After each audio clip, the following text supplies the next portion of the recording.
Assalamualaikum warahmatullahi wabarakatuh. Salam, Om Swastiastu, Nama Budaya, dan salam kebajikan untuk kita semua. Perkenalkan, saya Nimade Suyastrini SPD dari SD Negeri 3 Tamlang, CGP Angkatan 11, Kabupaten Buleleng, Provinsi Bali. Dengan fasilitator Ibu Elizabeth Olga Ubra dan pengajar praktik Nimade Agustini SPD. Pada kesempatan kali ini saya akan memaparkan aksi nyata modul 1.4 Budaya Positif.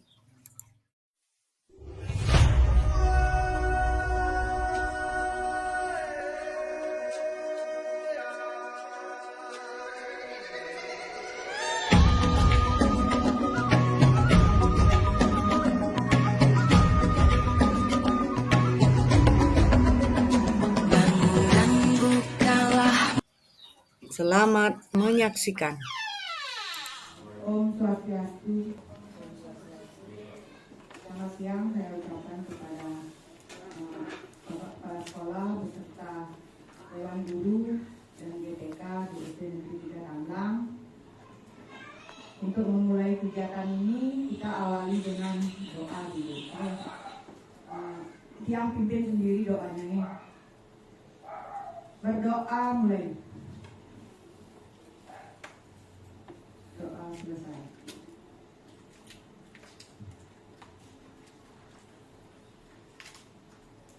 Adapun susunan acara pada kegiatan ini yaitu satu pembukaan sudah kita lalui tadi. Sekarang kita lanjutkan dengan sambutan dari Bapak Kepala Sekolah. Untuk Bapak saya persilahkan.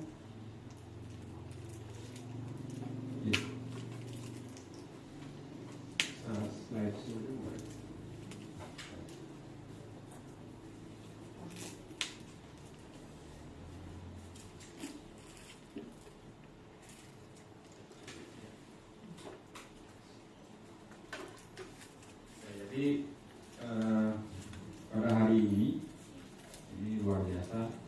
Sebelumnya Om Swastiastu, Sutuma Bu Kadek.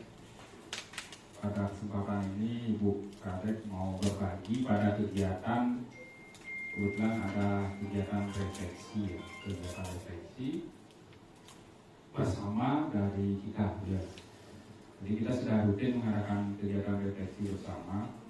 Dan Ibu Komang baru diketahui ya, karena sejak tahun 2021 itu sudah ada kegiatan komunitas namanya KKG ini, yaitu sebulan sekali. Terus 2022 mulai komunitas praktisi 2 minggu sekali.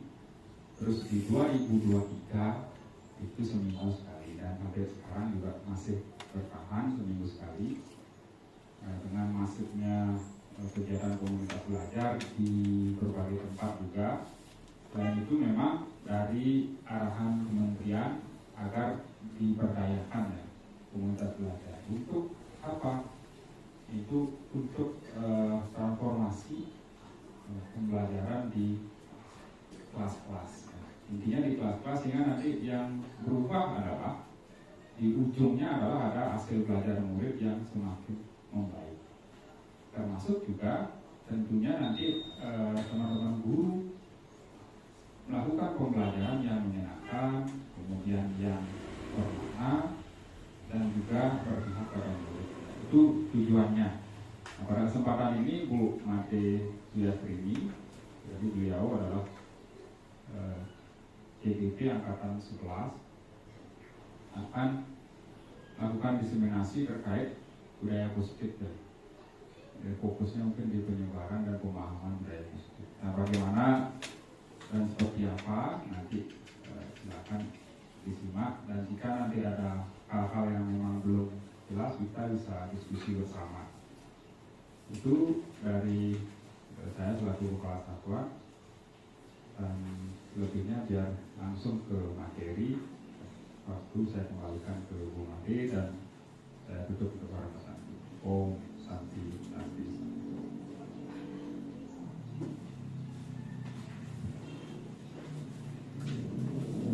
Terima kasih kepada Bapak Kepala Sekolah.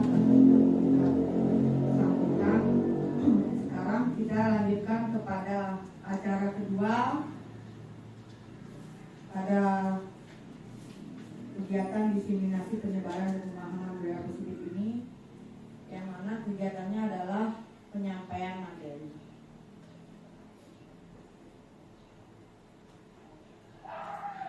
Tapi sebelum kita lanjutkan, kita buat dulu kesepakatan kelasnya. Yang pertama di sana selesai tepat waktu. Bagaimana Bapak Ibu? 7. Yang kedua bagaimana? Apa lagi perlu ditambahkan? Selalu menjaga kebersihan kelas.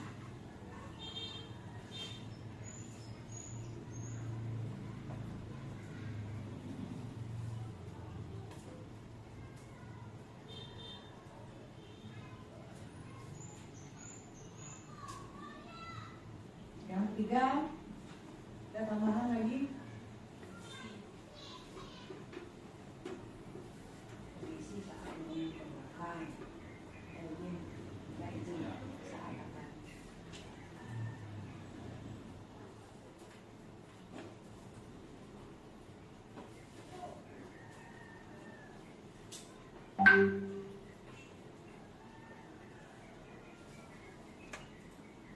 Ada lagi?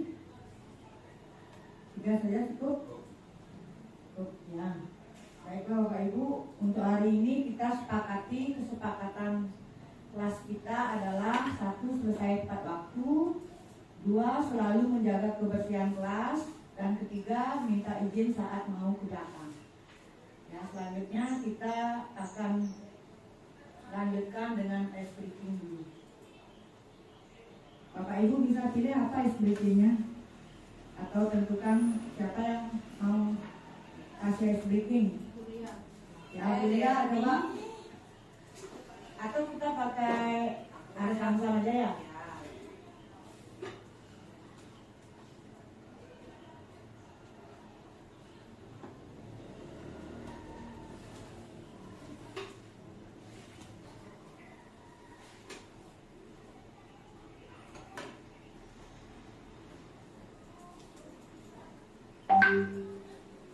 Ya, untuk Bapak Ibu saya persilahkan untuk berdiri, kita harus bikin dulu.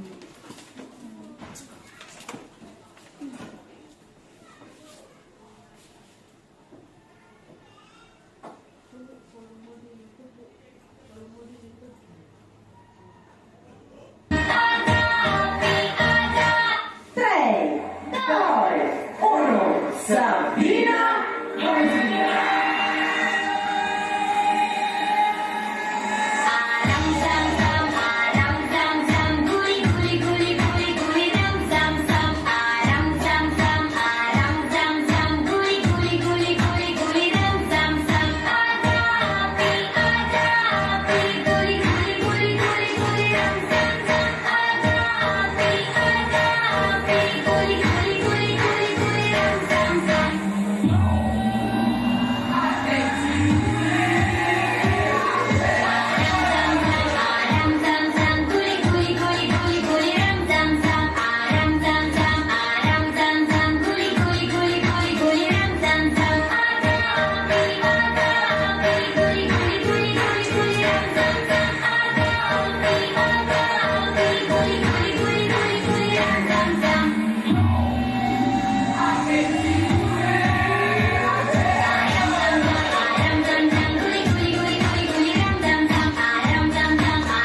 Adapun tujuan pembelajaran kita hari ini adalah penyebaran tentang budaya positif di lingkungan sekolah.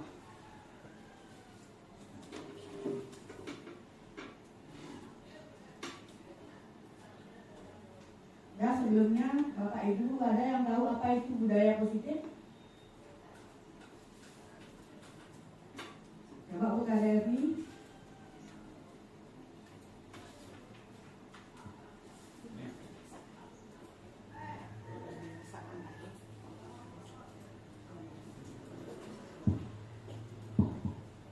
Baik, terima kasih atas kesempatannya.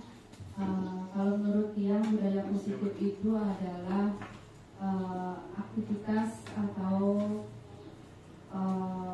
pertumbuhan karakter yang baik pada peserta didik di sekolah. Sekian dari saya, terima kasih. Oke, ada peserta lain yang ingin menambahkan? Mungkin Julia?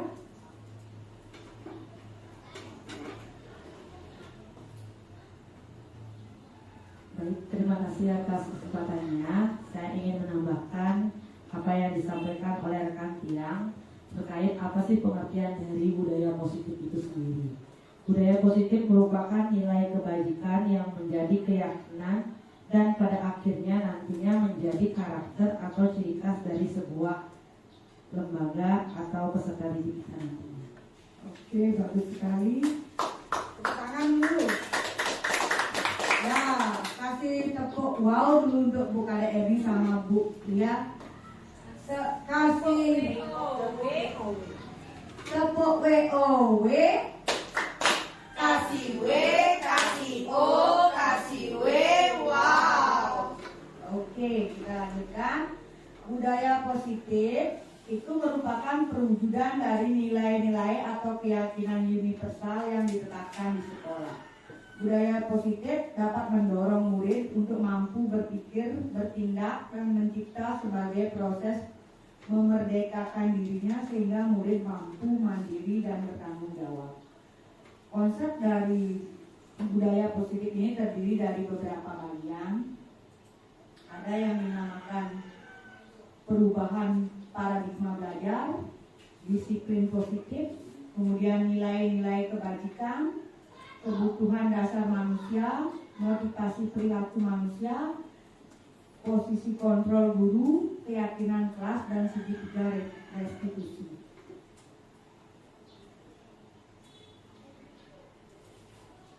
Yang pertama, kita bahas dulu pembelajaran dengan paradigma baru. Pembelajaran paradigma baru ini merupakan pembelajaran yang dirancang berdasarkan prinsip pembelajaran berdiferensiasi sehingga para peserta didik belajar sesuai kebutuhannya berdasarkan tahap perkembangan sesuai teori psikologi modern untuk mewujudkan profil pelajar Pancasila. Kalau kita bicara pembelajaran berdiferensiasi, mungkin itu bukan hal yang baru lagi buat kita karena saya lihat beberapa bapak ibu guru di sini sudah melaksanakan itu dan saya berharap kedepannya kita lebih intensif untuk menggunakan pembelajaran berdiferensiasi. Yang kedua itu ada disiplin positif.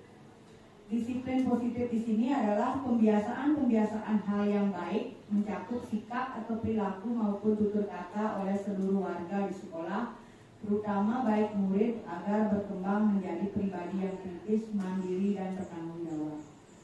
Sebagai pendidik, tujuan kita adalah untuk menciptakan peserta didik yang memiliki disiplin sehingga mereka berperilaku mengacu pada nilai-nilai kebajikan universal yang memiliki motivasi dengan diri menuju perubahan-perubahan ke arah yang lebih baik. Mungkin disiplin positif yang sudah berjalan di sekolah ini seperti misalnya upacara bendera, kemudian berbaris sebelum masuk kelas, kemudian persembahyangan bersama, persembahyangan purnama film, dan budaya-budaya yang memang sudah menjadi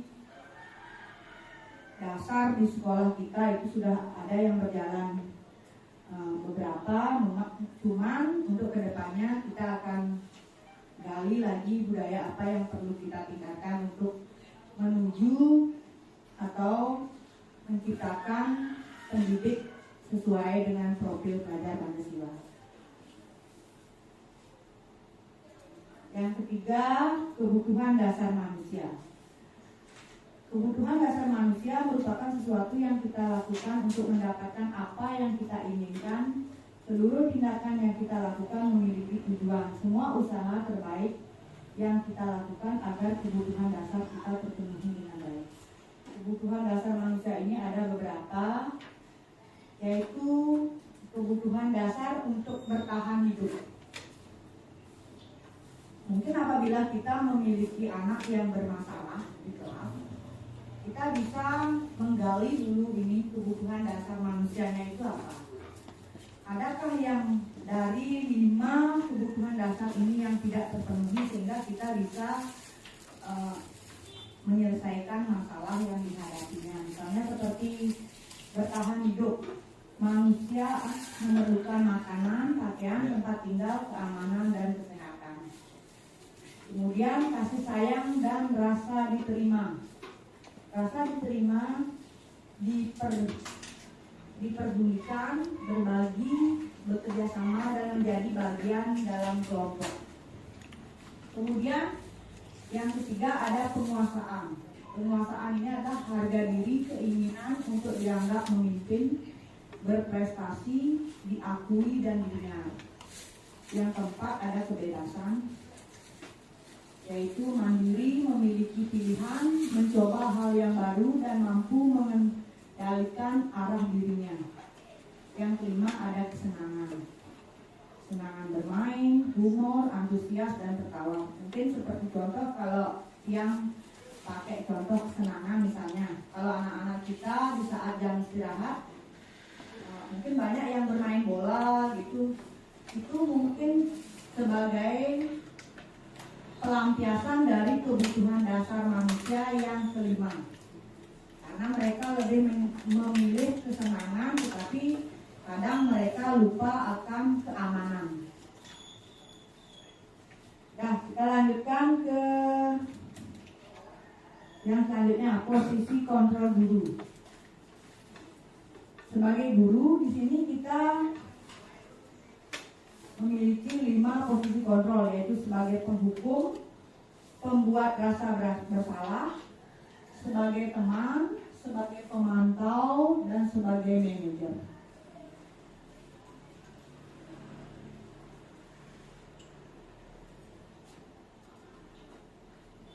Contoh dari penerapan 5 posisi kontrol ini misalnya kasus murid tidak mengerjakan tugas yang diberikan oleh guru. Sebagai guru penghukum biasanya dia akan menghukum anak itu untuk berdiri di dengan sebelah kaki di depan kelas. Itu namanya contoh guru penghukum. Kemudian apabila posisi kontrol kita sebagai guru adalah membuat merasa bersalah, contoh yang kita lakukan adalah kesekian kali ibu sudah ingatkan, kamu senang ya melihat ibu terus-terusan bertindak seperti ini. Nah, itu merupakan contoh dari guru yang memposisikan diri sebagai pembuat rasa bersalah. Itu dari kasus misalnya murid yang tidak mengerjakan tugas. Kemudian yang ketiga ada posisi kontrol guru sebagai teman. Kalau sebagai teman biasanya yang kata-kata yang mereka katakan adalah, ayo dong kamu kerjakan tugasnya, nanti kalau sudah selesai kita main game. Contohnya kalau sebagai pemantau, kalimat yang biasa digunakan, kamu sudah melakukan kesalahan dan sudah mengetahui konsekuensinya, sekarang selesaikan dan segera kumpulkan. Itu contoh guru sebagai kontrol pemantau. Selanjutnya, yang kelima, posisi kontrol guru sebagai manajer. Di sini biasanya yang dilakukan adalah kalimat yang digunakan, apakah kamu tahu kesalahannya? keyakinan sekolah apa yang kamu langgar dan apa yang akan kamu lakukan untuk menyelesaikannya.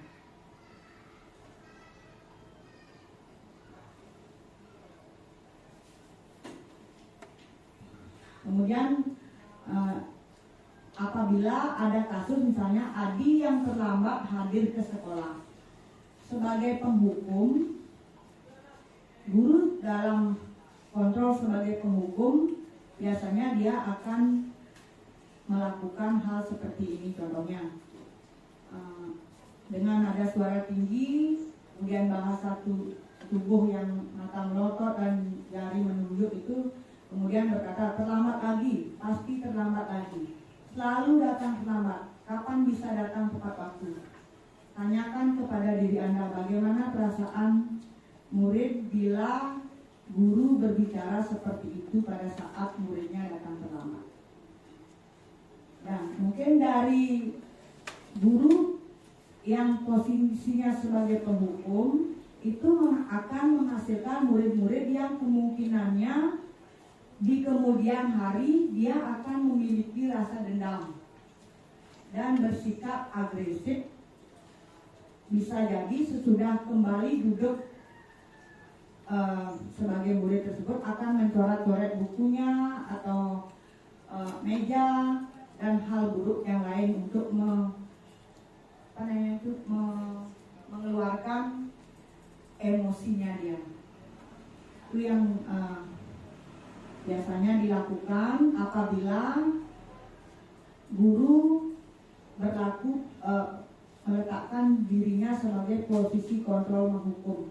Dia akan membentak dengan suara tinggi, kemudian dengan gerak tubuh yang menunjukkan menghardik, dan itu hasilnya juga tidak baik. Itu akan menghasilkan murid-murid yang memiliki dendam tersendiri kepada gurunya. Kemudian yang kedua, posisi kontrol guru sebagai pemantau. Di sini contohnya ada kasus itu, guru akan mengatakan, Adi, tahukah kamu jam berapa kamu memulai? Kamu terlambat 15 menit. Apakah kamu sudah mengerti konsekuensi yang harus dilakukan bila terlambat? Nanti pada saat jam istirahat, kamu harus tinggal di kelas untuk menyelesaikan tugas yang tertinggal tadi. Kemudian hasilnya akan membuat murid memahami konsekuensi yang harus dijalankan, sehingga setelah melanggar salah satu peraturan sekolah, murid itu akan bisa menunjukkan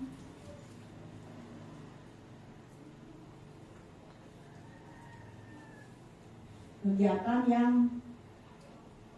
atau misalnya dia mau melakukan kegiatan yang sesuai dengan konsekuensi yang dia lakukan, misalnya mengerjakan tugas, kemudian tidak istirahat dan sebagainya.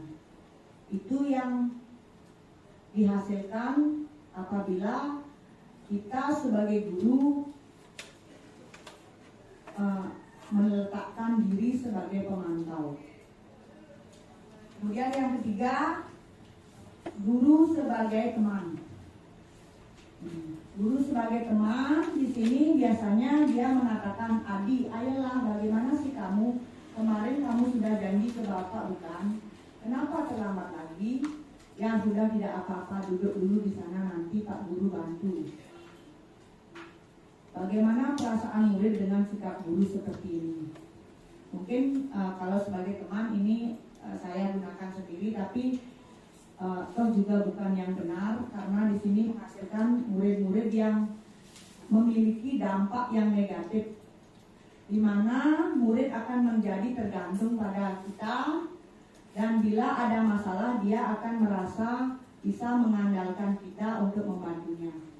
Akibat lain dari posisi teman yaitu hanya akan membuat sesuatu bila yang menyuruh adalah guru tersebut dan belum tentu berlaku untuk guru yang lain. Itu apabila posisi kontrol guru sebagai teman. Selanjutnya, posisi guru sebagai pembuat rasa bersalah. Pada kontrol guru ini biasanya guru akan mengatakan, kamu ini bagaimana ya? Kamu sudah berjanji dengan ibu tidak akan terlambat lagi. Kamu kenapa ya senang sekali mengecewakan ibu? Ibu benar-benar kecewa sekali. Itu. Kemudian apa dampaknya pada murid? Murid itu akan merasa bersalah telah mengecewakan ibu atau bapak gurunya, dan murid itu akan merasa menjadi orang yang gagal dan tidak sanggup membahagiakan orang lain. Kadangkala sikap seperti ini lebih berbahaya dari sikap penghukum karena emosi akan tertanam rapat di dalam murid tersebut sehingga dia menjadi orang yang tidak pede, kemudian kadang-kadang dia menumpahkan amarahnya walaupun dengan cara negatif. Murid tertekan seperti itulah yang tiba-tiba bisa meletus amarahnya dan bisa menyakiti dirinya sendiri dan menyakiti orang lain. Nah, itu yang keempat. Selanjutnya, guru sebagai manajer. Dalam posisi guru sebagai manajer, biasanya dia menggunakan kalimat, Adi, apakah kamu mengetahui jam berapa sekolah dimulai? Kira-kira bagaimana kamu akan memperbaiki masalah ini? Kemudian, saya hargai usaha kamu untuk memperbaiki diri. Bagaimana perasaan murid apabila diperlakukan seperti itu? Misalnya kita menempatkan anak itu sebagai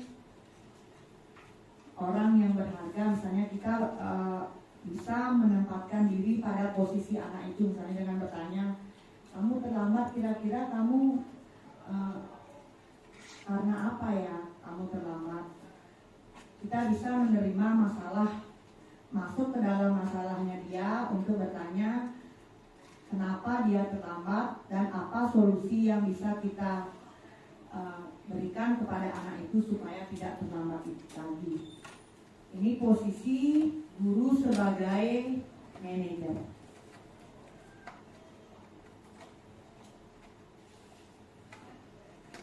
Sudah, Bapak Ibu, ada yang ditanyakan?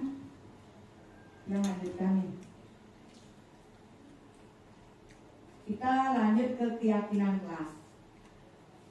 Keyakinan kelas, mungkin Bapak Ibu sudah membuat ini karena kita biasa membuat keyakinan kelas di awal tahun ajaran. Keyakinan kelas ini merupakan kesepakatan kelas yang diyakini bersama guru dan murid dengan harapan dapat meningkatkan kedisiplinan murid, terutama yang di kelasnya. Kemudian keyakinan kelas berupa pernyataan universal dibuat dalam bentuk positif dan bersifat abstrak. Keyakinan kelas hendaknya tidak terlalu banyak sehingga mudah diingat dan dipahami sehingga warga kelas ikut berkontribusi dalam pembuatan keyakinan kelas lewat kegiatan mengutarakan pendapat. Kemudian adapun langkah-langkah membuat keyakinan kelas.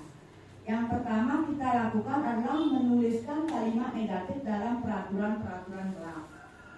Mungkin kalau saya belum belajar di CGP kemarin ada beberapa hal yang masih mengalami keliruan di sini karena kita langsung menjadikan peraturan kelas itu sebagai keyakinan. Padahal sebenarnya itu kita ubah dulu menjadi sebuah kalimat yang memiliki nilai kebajikan universal. Misalnya contoh, tidak boleh bermain di kelas. Berarti nilai kebajikan universal yang kita tanamkan adalah nilai disiplin. Itu yang belum paham saya lakukan di dalam membuat keyakinan kelas. Bagaimana Bapak Ibu kalau kita membuat keyakinan kelas saja dulu sekarang? kita coba membuat keyakinan kelas. Dari peraturan kelas kita ubah menjadi keyakinan kelas.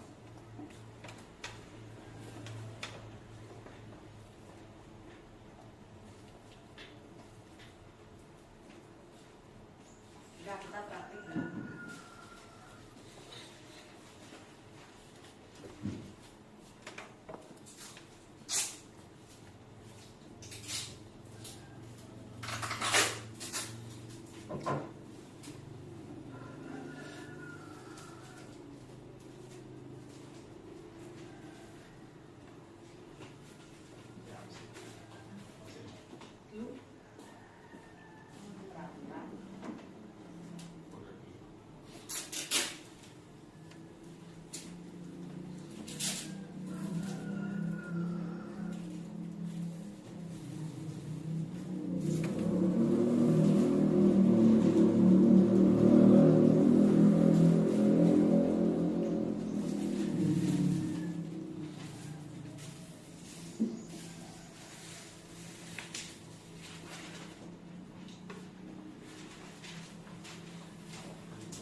tulis dulu dengan kalimat negatif, dengan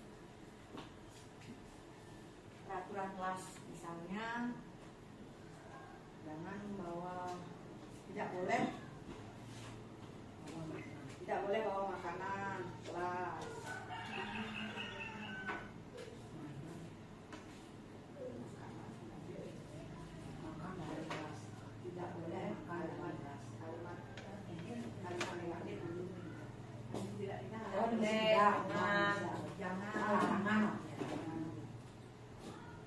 Jangan bermain di kelas.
depan.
Positif teman.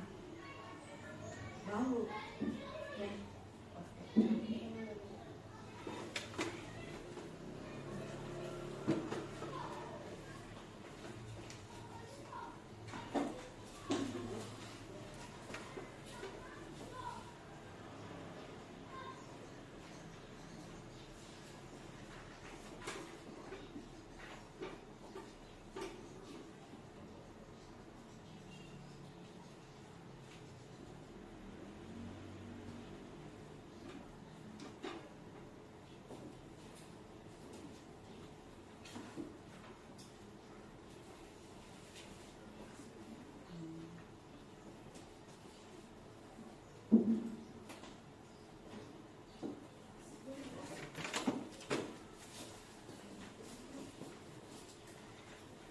Oke, sekarang sudah semua membuat kalimat negatif, kita rubah ke dalam kalimat positif. Misalnya contohnya tidak boleh menghasut teman. Kalimat positifnya bagaimana?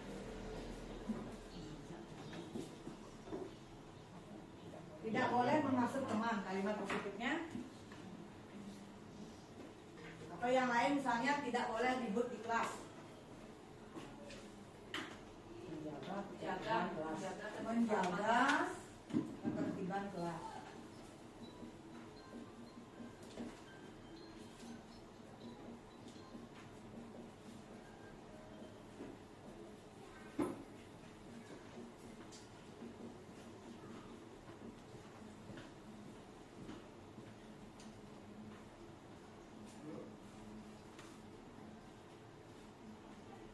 Kemudian tidak boleh meninggalkan kelas tanpa izin.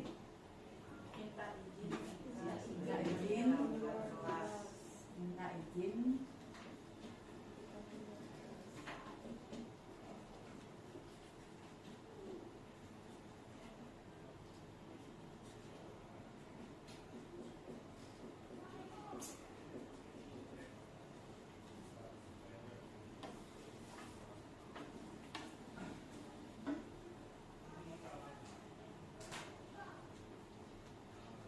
Kemudian tidak boleh merusak barang di kelas. Menjaga fasilitas kelas.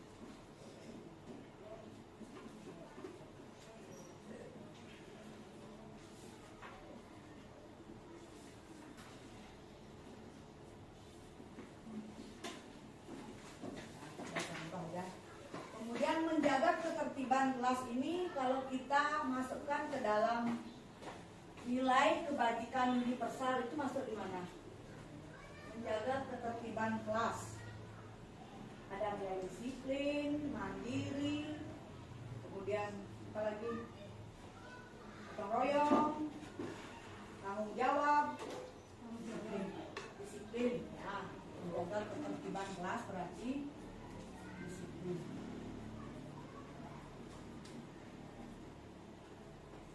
Kemudian minta izin bila meninggalkan kelas.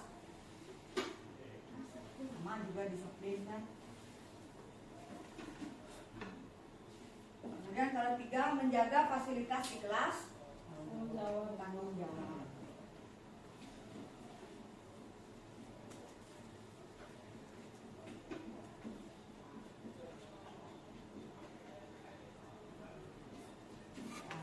Dari 3 contoh ini, apabila ada 2 kebijakan universal yang sama, kita ambil satu aja. Misalnya ini kan menjaga ketertiban kelas atau minta izin jika meninggalkan kelas, ini sudah sama kan. Kita buat satu aja di keyakinan kelas karena di sana sudah menekankan di disiplin. Berarti sama, nilai universalnya sama. Kita pilih aja yang satu, salah satunya pilih. Karena kita ingin menekankan di kelas itu adalah sikap disiplin kepada murid. Ini kita pilih satu. Misalnya kita pilih yang mana, menjaga ketertiban apa minta izin? Menjaga ketertiban.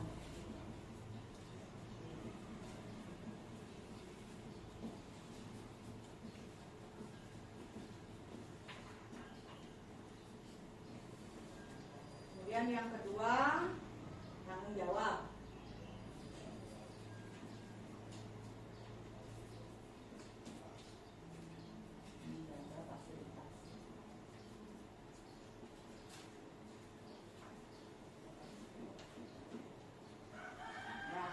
Sehingga keyakinan kelas ini nantinya akan mengarah ke sini, ke nilai kebajikan yang ingin kita terapkan di kelas.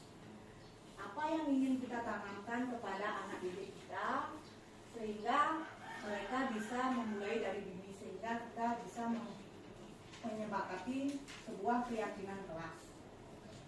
Nah, mungkin selama ini yang juga keliru karena dari sini kita langsung masuk ke sini. Kita tidak melalui proses di mana kita memilih kalimat-kalimat ini ke dalam kebajikan universal. Ini, sehingga ini yang bisa kita jadikan sebagai keyakinan kelas. Itu Bapak Ibu.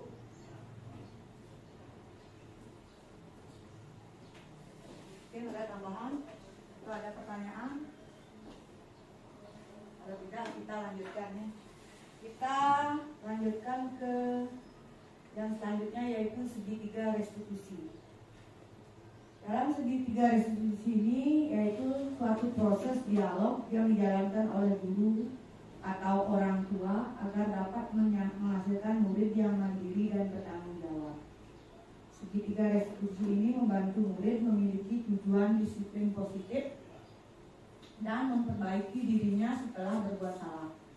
Restitusi bukan untuk menebus kesalahan, namun untuk belajar dari kesalahan.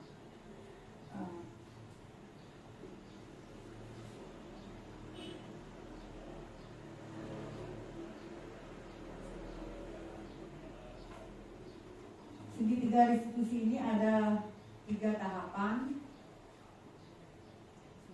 Isinya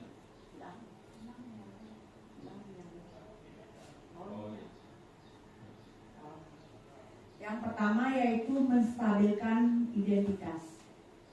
Apabila kita menghadapi seorang anak yang memiliki masalah, misalnya dia mengganggu temannya, contoh misalnya ada seorang anak yang seperti kemarin yang ada anak yang tidak membawa alat-alat tulis ke kelas.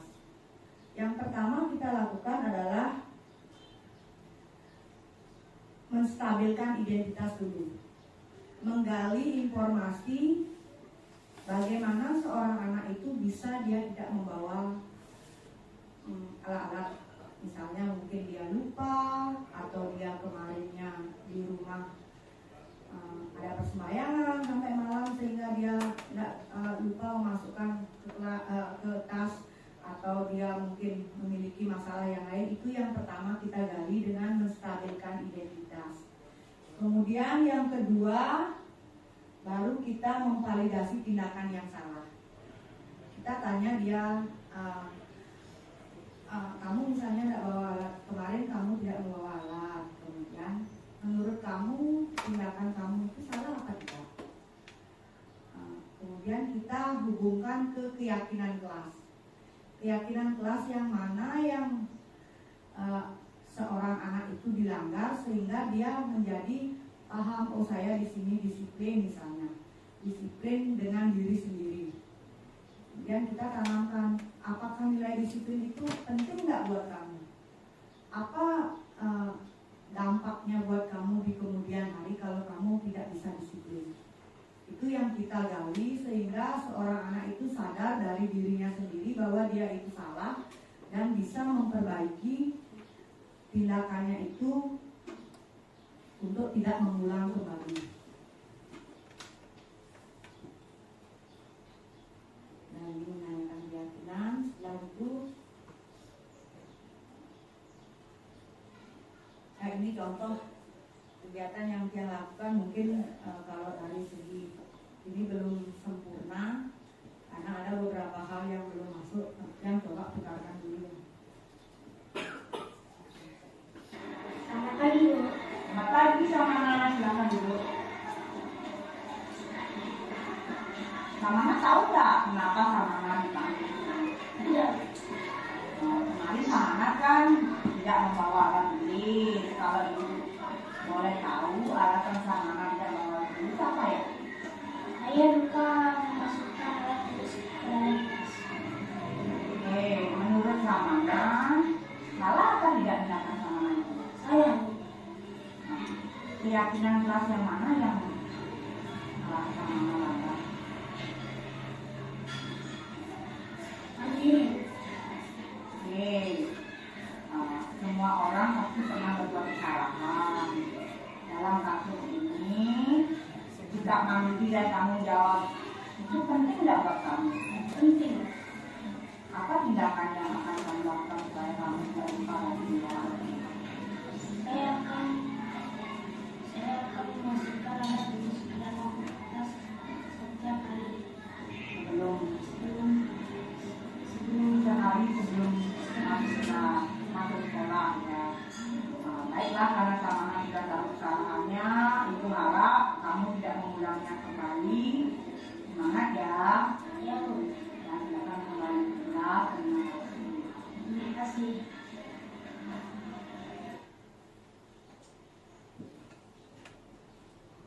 Ya baiklah Bapak Ibu, ini contoh yang dia buat untuk menyelesaikan kasus dengan segitiga restitusi. Di mana pertama kita seperti tadi menstabilkan identitas, kemudian memvalidasi tindakan dan menanyakan keyakinan.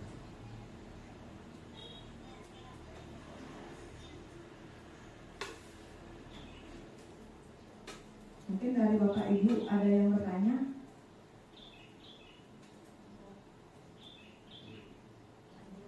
Lanjut. Ya, sekian pemaparan dari saya. Karena tidak ada yang bertanya, ya.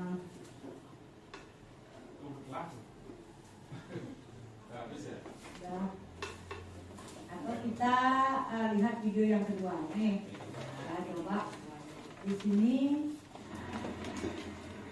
Selamat pagi, Bu. Selamat pagi, Budi. Silakan dulu. Budi tahu tidak kenapa dipanggil di sini? Tidak, Bu. Kemarin Budi saat jam pelajaran kan 3 kali izin keluar. Kalau boleh Budi tahu alasannya apa ya? Karena saya kebelet Oh, penting dan mau apa lagi? mau minum air. Oke.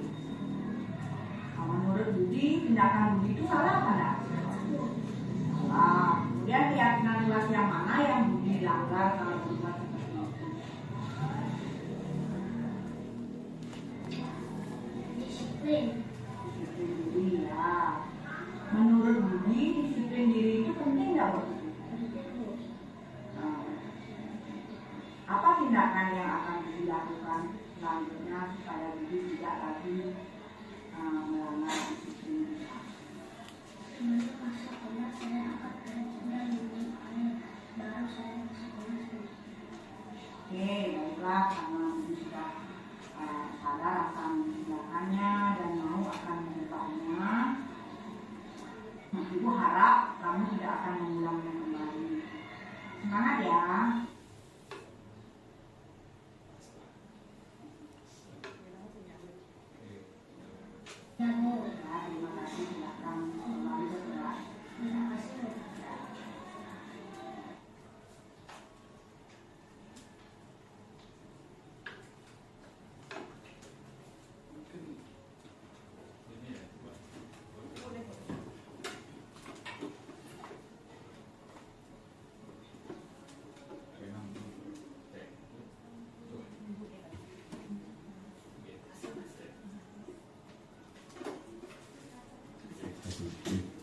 Yesus semua bukan ya, jadi sudah diingatkan ya mungkin ya, karena ini pemahaman keyakinan kelas. Jika di 2021 saya memang belum paham betul ya, karena biasanya juga hanya sebagai mengajar praktik yang tidak praktik langsung. Memang yang dipaparkan Bu Kadek sudah sesuai sekali ya, karena di PMN juga di tahun 2022 saya cek di PMN ternyata ada yang diperas ya, seperti yang diperas ya, disarikan menjadi sebuah keyakinan kelas. Nah, karena mungkin teman-teman dulu yang sudah dibuat adalah ketika menyerap pendapat atau pandangan dari anak-anak terkait dengan apa yang ingin, nilai-nilai apa yang ingin disepakati, itu saja kita masukkan. Bahkan kita tidak memilah ya, ini bagian yang mana, kelompok yang mana itu. Jadi ini sebagai penyegaran ya buat kita, buat teman-teman, sehingga nanti ketika merancang kembali keyakinan kelas, sehingga tahapannya benar, jadi semakin benar. Terus yang kemarin apakah salah? Tidak, ya itu masih sama. Artinya ada yang sama itu dibiarkan, itu seperti itu. Tidak apa-apa. Kita prosesnya seperti itu, sehingga yang tepat itu memang dari sini. Ya. Kalau saya sih pemahamannya kalau kesepakatan kelas ya anak-anak sepakat, misalnya 10 ada pandangan yang disepakati, ya kita peras menjadi 3 keyakinan kelas atau 2 keyakinan kelas. Namun catatannya anak-anak paham betul ya dari mana sih sumbernya.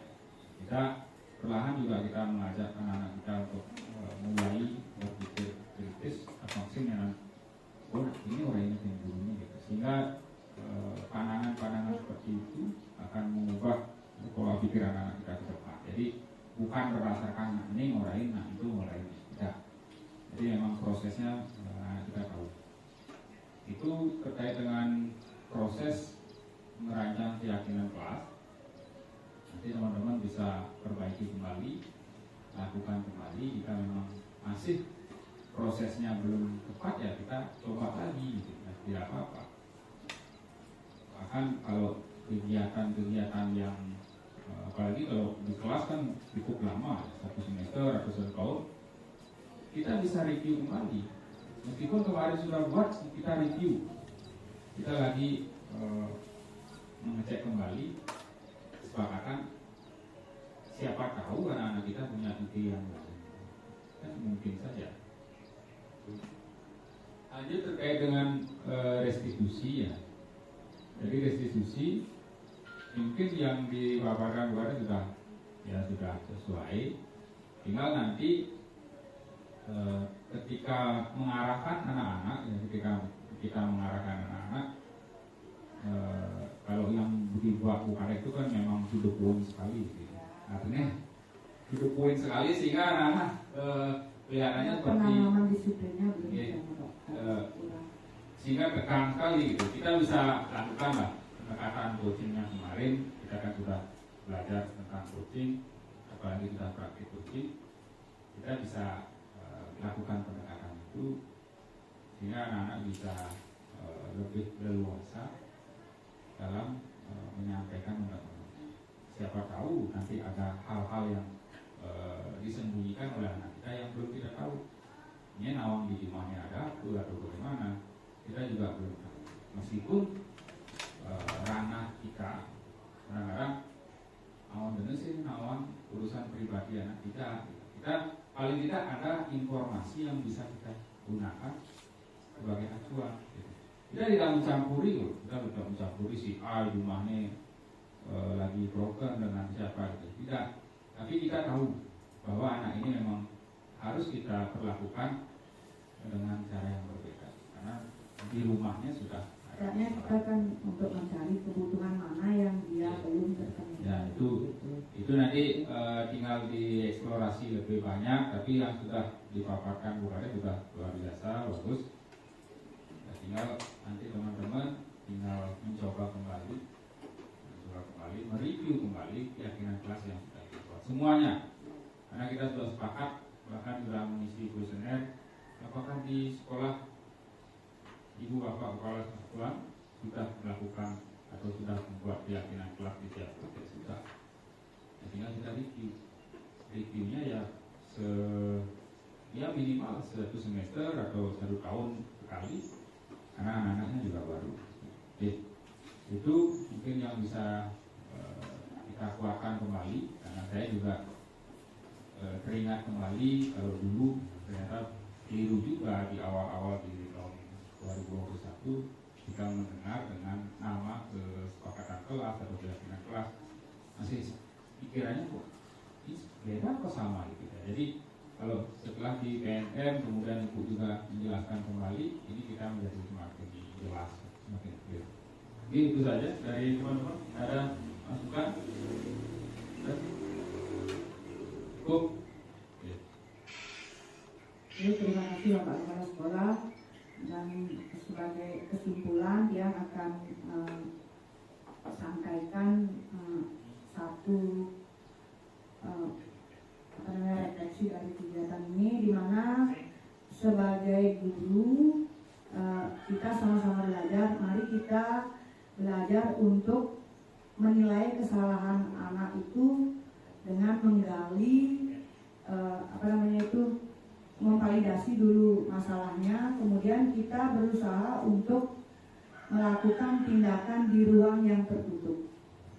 Nah, itu harapan Tiang, mungkin yang juga sama kayak Bapak Ibu di sini, kita sama-sama belajar, sama-sama mengingatkan untuk kedepannya mari kita menjaga supaya hal-hal yang tidak kita inginkan tidak terjadi di sekolah ini, dan kita berharap apabila kita mengalami atau menghadapi anak-anak yang bermasalah di lapangan atau di mana, kita ajak dia ke tempat yang tertutup, yang maksudnya kita solasi dulu dia, untuk kita tanyakan masalahnya sendiri tanpa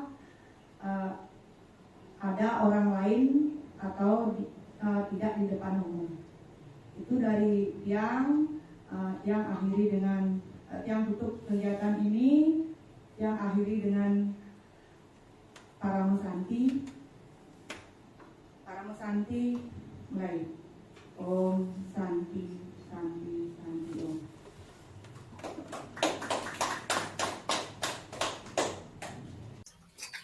Demikianlah pemaparan saya tentang aksi nyata modul 1.4 budaya positif. Terima kasih. Salam guru penggerak. Tergerak, bergerak, dan menggerakkan.